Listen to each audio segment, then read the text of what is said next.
feedback? Would they feedback what our donations were? No.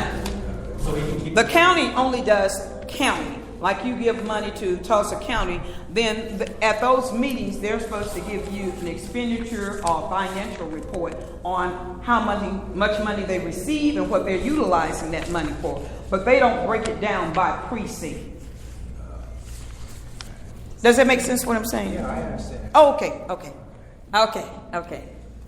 Again, I want to go to knowing your precinct and assemble resources. Again, talking about the boundaries of your precinct, from what street to what street, from what angle to what angle. You need to know that as you're walking your precinct, as you know that utilize walking your precinct, robocalling your precinct when you want to do an alert about something that's happening within the geographical area of your precinct, because you can do robocalls 1 cent, and within 30 minutes cover that whole precinct and get a message out. We're having precinct meetings. Or you might do that on certain corners within your precinct. You're having precinct meeting. Get a standard sign. Precinct so-and-so meets every, get standard meeting dates so people will become familiar with and comfortable. Because if you keep changing, then folks are like, I don't know when it is. It was last Tuesday, but now here it's going to be Friday.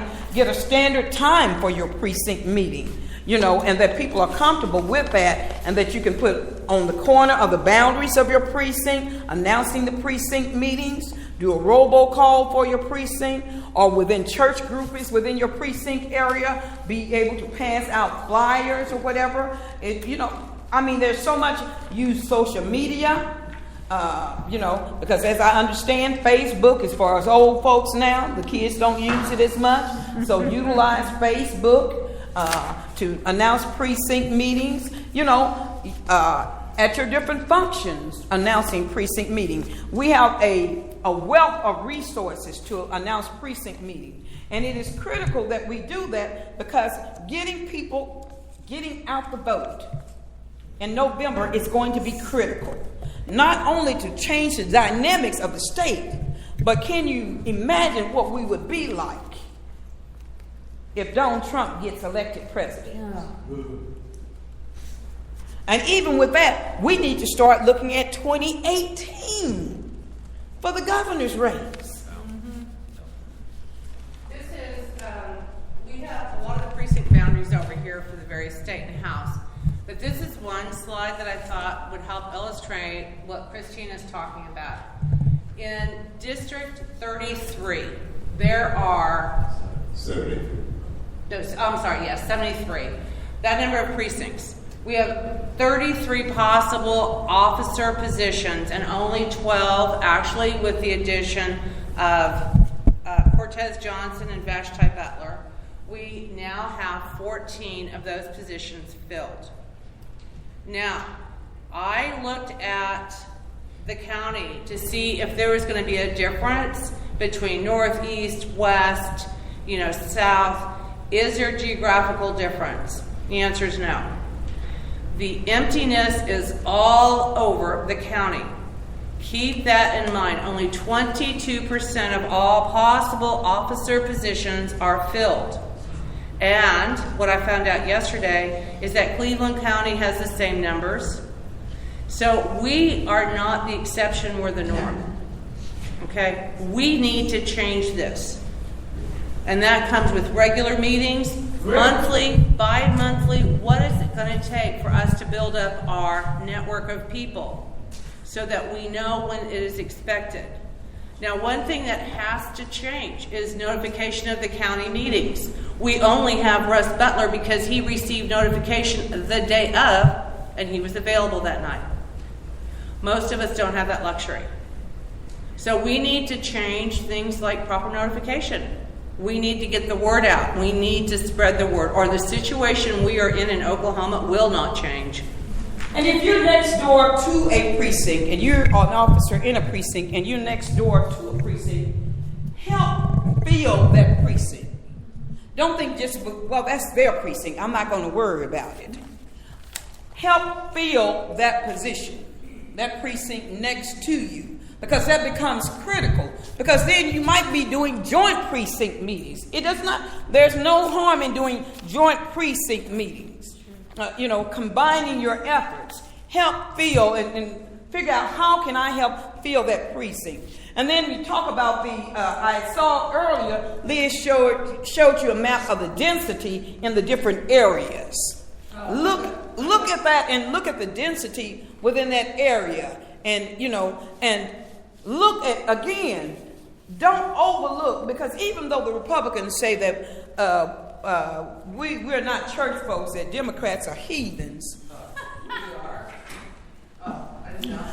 Don't overlook going to churches. I go within my church, and the precinct that my church is in, there were no officers. The precinct it's in, and the two next door to it, there were no officers. I'm like, but I began to recruit within my church the missionaries, brotherhoods, the young adult group. And I got every one of those precincts filled. Because I told them, and I'll tell you, I'm going to be honest what I did. What would Jesus do? I said, now, y'all know the scripture, and you say, how can you love me? You cannot see what you can. I said, now, I need y'all to implement them scriptures. Y'all tell me you good church folks, I need y'all to put it into action. So whether it was guilt or not, I filled all of them. That's what you have to do. It is critical, because it is not only on the national level. Remember, I keep saying politics is local first. In your city council races, there may be somebody just sitting, waiting on somebody to say, run for city council.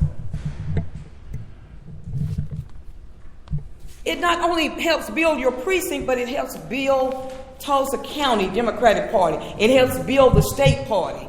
It helps us change this to some shade of blue. Even if it's a light blue, let's change it. What's playing right now is something from our very first workshop. Now I have started Precinct 30 because it's very easy to see. And this is why you want to formalize it, of course, with the precincts right next door. Because even though you may not share certain concerns, there's no doubt that you will overlap in a Senate, in a House, in a county commissioner, in a city councilor, in a sheriff is all of county, school district zone, the judicial zone. Oh gosh, there are so many ways that we are divvied up. And as we pan out to the you are here kind of phenomena, you get to see that you become the critical voice in so many different families or collectives. You can view it as being a cousin of a very, very large family.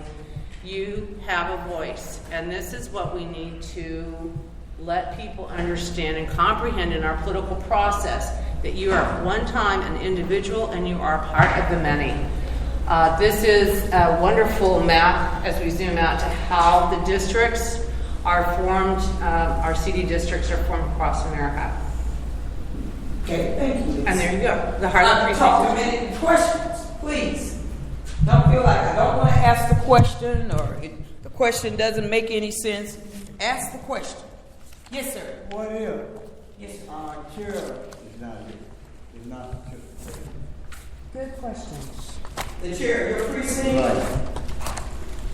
You mean they're not here at this meeting? Yeah. They're not here.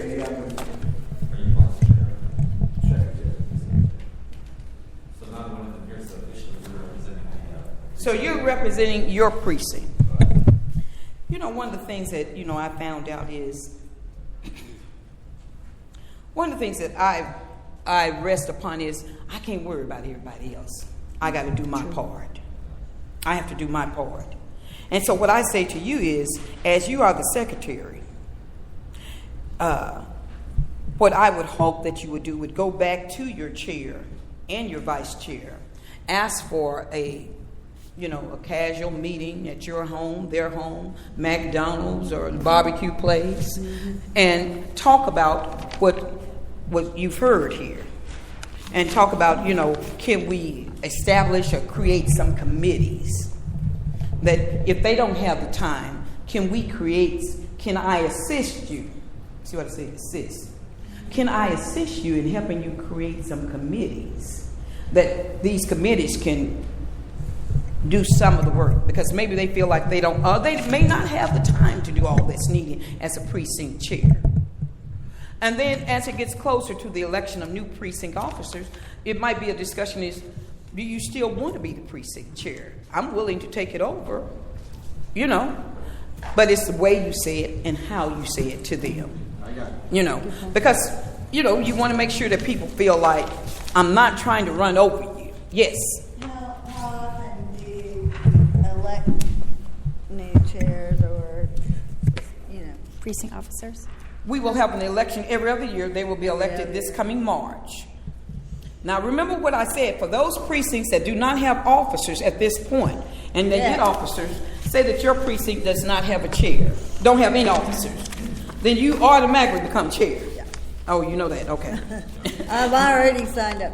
So another thing I want to say is, I have never heard anything about my precinct, and I wouldn't even know where to go to ask. Are we having meetings? Are you the chair? Well, I signed up saying I could do that. Yes. Did you But you decide that when you have your meetings. Right. But I just find it interesting that I haven't ever heard anything ever. Well, about now the you precinct. know. Well, let me say this. And I And I'm stay in going one to let me say place. this. I'm going to take some responsibility because I think that we, as a state party, have not did a good job in going out to the counties and the districts, training people to become and what their roles as precinct officers and their responsibility. I assure you, that if you ask me, I will come. No, you're laughing. Yeah. I will come. No, I'm Because not that's part of my laughing. role is to, and I want to, my goal is that just before we have the election of precinct officer, and after we come back from convention and our move and everything, is that I go to every district, and I promise you that, and do a precinct nuts and bolts training. This is where your agenda needs to look for a precinct meeting. These are the things you need to do in your precinct meeting. That I do a nut and bolt. Because I think what happens is, and we have to take some responsibility, and I say myself as outreach in the state party is, we allow people to get elected as precinct officers. Then we do not equip them with the resources and tools that they know what they need to do. All they know is I'm a precinct chair. That's and then what I knew. they tell me I need to go to the convention. Yeah. Then they tell me I need to vote at the convention. But I don't know what I'm doing. Yeah. And so that is our responsibility, and we need to do a better job of that in training folk and telling them how critical, because again, the foot soldiers are the nuts and bolts in the foundation of the party. Because without the foot soldiers delivering the message, branding the message, and delivering it, there is no party. And then you wonder, why is the party, where is the party? It's because we have not equipped the front line to fight the front line. That's the truth of the matter. So I have to be honest with you. It's like in the military. If you don't train your troops, you don't win. Okay? I come from a blue state. I'm not originally from Oklahoma. I come from a blue state. And I can remember when we would have precinct officers training meetings, precinct meetings or whatever, the room would be packed. Okay? That's how our state stayed blue, because the precinct officers in the state, y'all are the grassroots organizers of the party. Okay? Y'all also are party officers, party officials. Okay? So as long as I'm vice chair of CD1, this is what we're going to be doing in CD1. I already got my my chair on board, she had to go to a funeral today. Her name is Maria Bonds. But this is what we're going to be doing in CD1. We're going to have to train our